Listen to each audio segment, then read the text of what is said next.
Hello everyone and welcome to the lesson Types of Sentences. We will be talking about different types of sentences. For example, simple, compound, complex, compound, complex, with definitions and examples. Using different types of sentences makes our writing more engaging and natural, and it showcases our skills as a competent writer and speaker of the English language.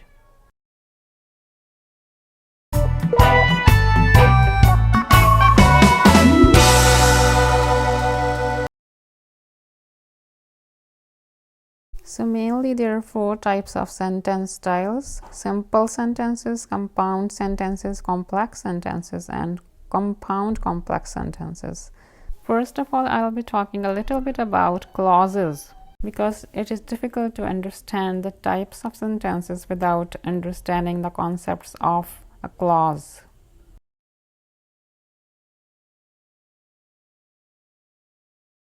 What is a clause? A clause is a group of related words, but unlike a phrase, a clause has a subject and a verb.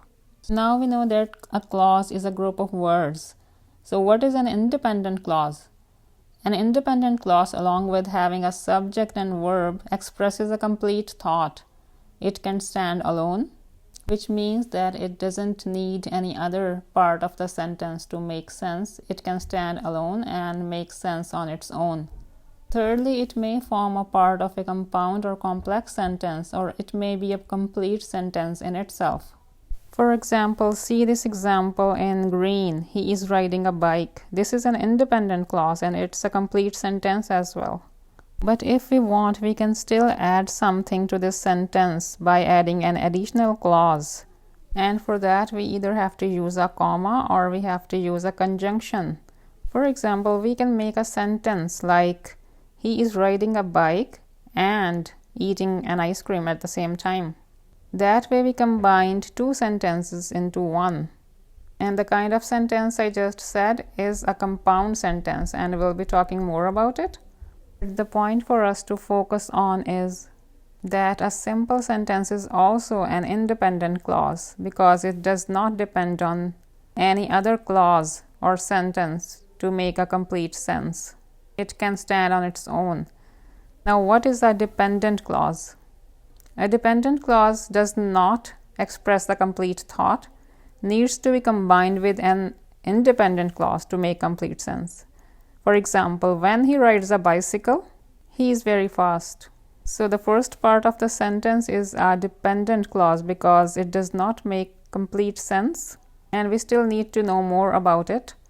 So if someone says when he rides a bicycle, we'll ask, so what next?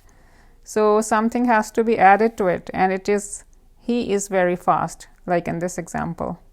Now we can talk about the kinds of sentences, and our first kind is simple sentence.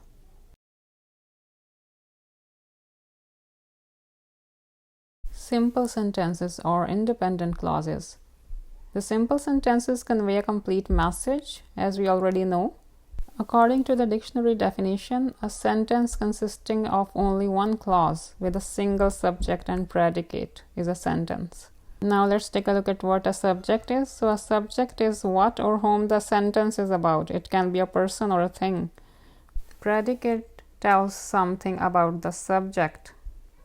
In the examples of simple sentences below, we have the subject in black color and the predicate is in green color. So I is the subject, and what follows after I is the predicate, and it says took a cab to my hotel. So I took a cab to my hotel. I is the subject, took a cab to my hotel is a predicate. In the next sentence, he is the subject, is a great scholar is a predicate. In the last sentence, the sun is the subject, and what is the sun doing? It is shining. Is shining is the predicate. These were some examples of simple sentences. Now let's take a look at what compound sentences are. The next sentence style is compound sentences. Compound sentence is two or more simple sentences or independent clauses joined together by a coordinating conjunction. And, but, for, nor, or, so, and yet are coordinating conjunctions used in compound sentences. Now we can take a look at some examples. Example number 1 is I went to the gym, full stop. I did a lot of weightlifting. These are two simple sentences or two independent clauses. If we want to join them, we will join them with a conjunction. I went to the gym and did a lot of weightlifting.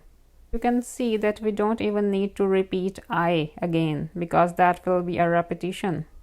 We can combine these sentences using and omit I in the second sentence. Second sentence, she kept working on her assignment for long. She couldn't complete the assignment. Now we can avoid repetition in these two sentences by omitting the assignment once and adding yet as a conjunction. So the combined sentence or the compound sentence for this would be she kept working on her assignment, comma, yet she couldn't complete it. As we already mentioned the word assignment, so we just need to replace it with it, which is a pronoun. Example number 3, I like to read stories, full stop. My sister hates fiction. You can make it a compound sentence by using but. I like to read stories, but my sister hates fiction.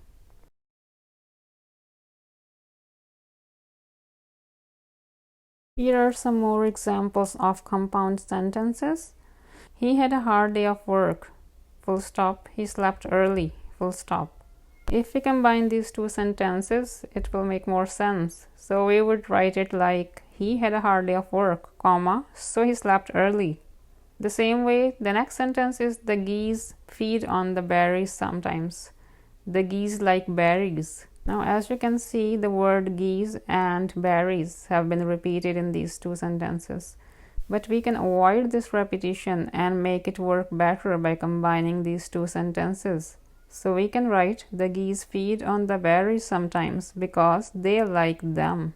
Instead of writing the geese again or the berries again, we can replace these words with pronouns. Example number 3 is we spent a long day at the shopping mall, full stop. We didn't buy much stuff. Again, we can avoid some repetitions in these two sentences. So we can write we spent a long day at the shopping mall, comma, but didn't buy much stuff.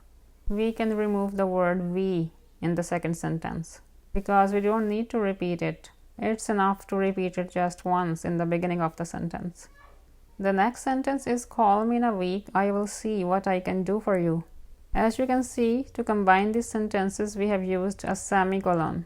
That's true, we don't need to use a conjunction always. We can also use a semicolon sometimes. It will make the same sense. So the answer is call me in a week, semicolon, I will see what I can do for you. Next sentence is the same, I am happy to get your help, full stop, everything you did is much appreciated.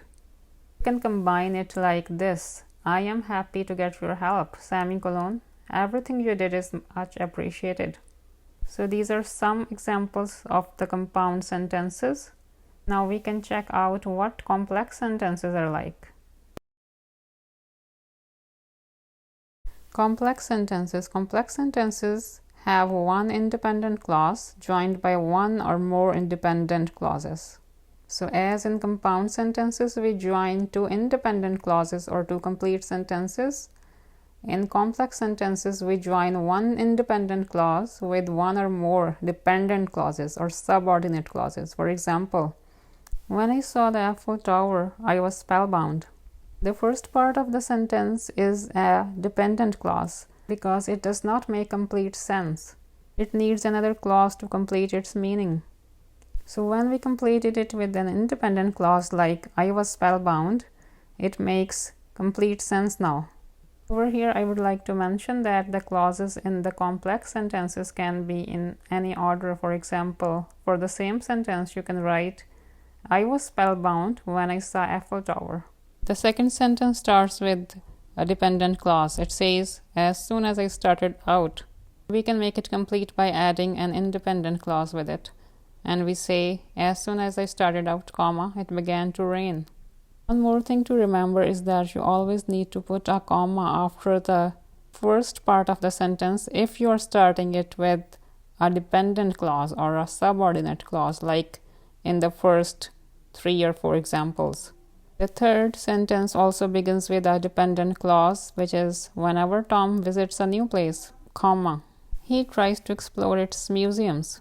You can see that we don't need to write Tom again because we are replacing Tom with he, which is a pronoun, and a pronoun is used instead of a noun. Next sentence is even though the roads were full of snow, comma, many cars were seen on the highway. The first part of the sentence was a dependent or subordinate clause, so we introduced an independent clause to make it meaningful and complete. In the last sentence, I switched the order of the clauses. The first part is an independent clause. She passed her road test quickly, comma. Then we used the dependent clause, which is although she did not do much practice on driving. All the conjunctions used in these complex sentences are called subordinating conjunctions. There is another kind of conjunctions, and we will be talking about them in a bit.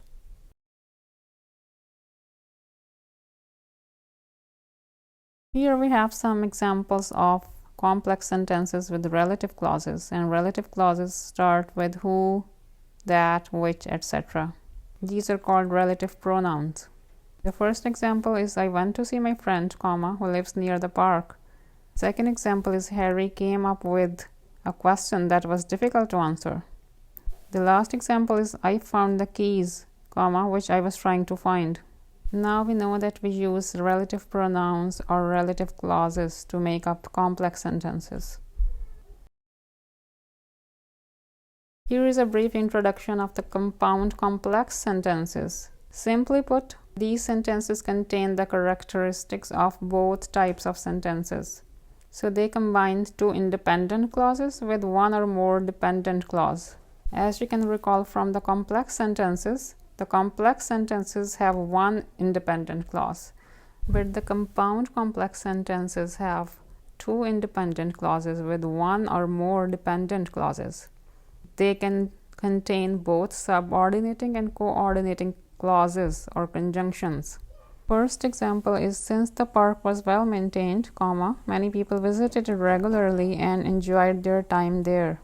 The first part of the sentence is highlighted in green and it is a dependent clause. The second part of the sentence are actually two independent clauses combined together.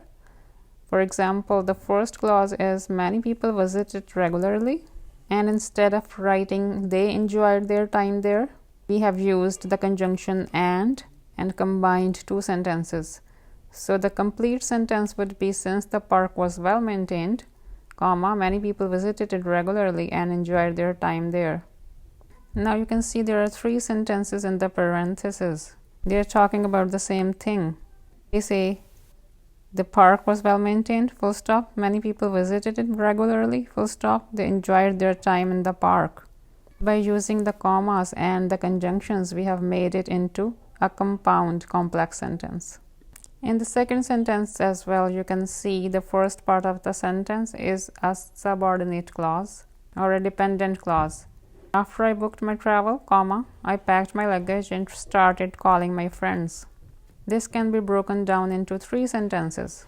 It will make more sense if we use one sentence as a dependent clause and two sentences as independent clauses and combine them as compound complex sentences, as you can see in the example.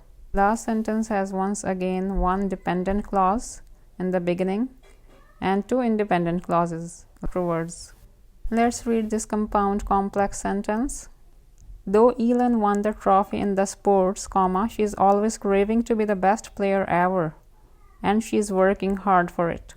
So instead of writing a lot of different sentences, as you can see in the parentheses, we changed one into a dependent clause and the other two into independent clauses to make it a compound complex sentence. And you should be doing the same thing when you write your emails, your reports, your letters, any assignment in English language, writing an English proficiency test, or writing and speaking English language in general.